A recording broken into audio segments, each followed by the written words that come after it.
2 inch तक दबनी चाहिए, 5 centimetre दबनी चाहिए। तो उससे क्या होगा, जब यहाँ पे प्रेशर पड़ेगा तो ब्लड सर्कुलेट होने लगेगा, ठीक है। फिर अब ये मानते हैं अगर हमने ऐसे करने पे ये होगा ना कि हो सकता है इसकी रिब केज टूट जाए, जो अंदर पसलियां हैं वो टूट जाए, पर हमें उसका चिंता नहीं करनी है। जो टूटती है तो पहले इंसान बचेगा, तब हम रिब केज के बारे में सोच लेंगे कि पसली जुड़ेगी कि नहीं जुड़ेगी। अगर ये मर गया तो रिब केज का वैसे भी कोई फायदा नहीं, ठीक है। अब मानते हैं हम ऐसा कितनी बार करना है, 120 बार, 100 से 120 बार पर मिनट कर सकते हैं, ठीक है। मैं समझ गया। जैसे मैं ऐसे दबा रहा हूँ, मैं बहुत तेज नहीं दबा रहा वरना इसे दिक्कत होगी, ऐसे, ठीक है ना। फिर क्या मानते हैं, अब ये तो था एक आदमी है, तब तक एम्बुलेंस आ रही है, बस मैं ये कर रहा हूँ, इससे ये नहीं होगा कि ये ठीक हो जाएगा। हो सकता है कि दोबारा कार्डियक एक्टिविटी आ जाए, पर ये जरूरी नहीं है। बस मैं टाइम बाय कर रहा हूँ जब तक एम्बुलेंस आ रही है, ठीक है। दूसरा मानते हैं कि क्या हुआ, 2 लोग थे, तो दूसरा आदमी क्या करेगा, कुछ इधर की तरफ आएगा, ठीक है। जब भी हम बेहोश होते हैं ना, हमारी टांग ऐसे पीछे को गिर जाती है, तो बेस्ट ये है कि वो तो बेहोश होगा ना आदमी, तो हमें यहाँ पे देखो, मैंने ये उंगली लगाई, बेहोश तो हो जा।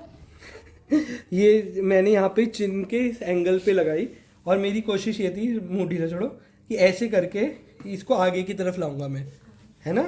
ये देख रहे हो, बाहर और आगे की तरफ। तो क्या होगा, जो टंग फॉल हो रही थी वो फॉल नहीं होगी, ठीक है ना। अब ये मानते हैं सांस ले ही नहीं रहा, ठीक है, इसकी चेस्ट वो इन्फ्लेट ही नहीं हो रही है। तो अब दूसरा ये तरीका है कि जैसे हम 2 लोग थे, तो ये वाला आदमी 30 बार ऐसे कंप्रेस करेगा, ठीक है। मैं क्या करूंगा, नाक बंद करूंगा, मुंह खोलूंगा ऐसे ही, ठीक है, और मुंह पे बिल्कुल ऐसे वैक्यूम बनाऊंगा अपने मुंह से, ठीक है, क्योंकि मुझे ये है जो भी मैं सांस भेजूंगा वो इसके अंदर जानी चाहिए।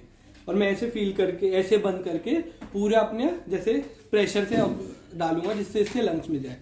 तो ऐसा ही होगा, जो भी नॉर्मली हम कार्बन डाइऑक्साइड करते हैं ना, पर उसमें भी थोड़ी बहुत ऑक्सीजन होती है, क्योंकि हमारे पूरे लंग्स में ऑक्सीजन इधर से उधर नहीं जाती है, ठीक है।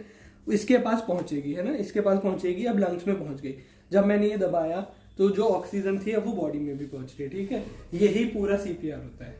ये नॉर्मली था जब हम पे कोई भी डिवाइस वगैरह नहीं है।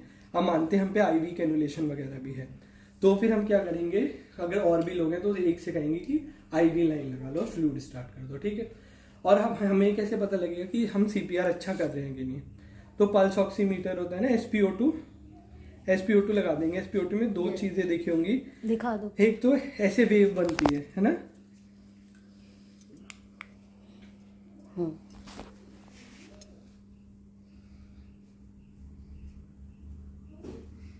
ऐसे चलता है, ठीक है। अब जैसे अगर दिल नहीं धड़क रहा तो ये रेड स्ट्रेट लाइन में चलेगा, ठीक है। 2 चीजें हैं, यहाँ पे नंबर लिखे आते हैं, नीचे एक रेड लाइन या ग्रीन लाइन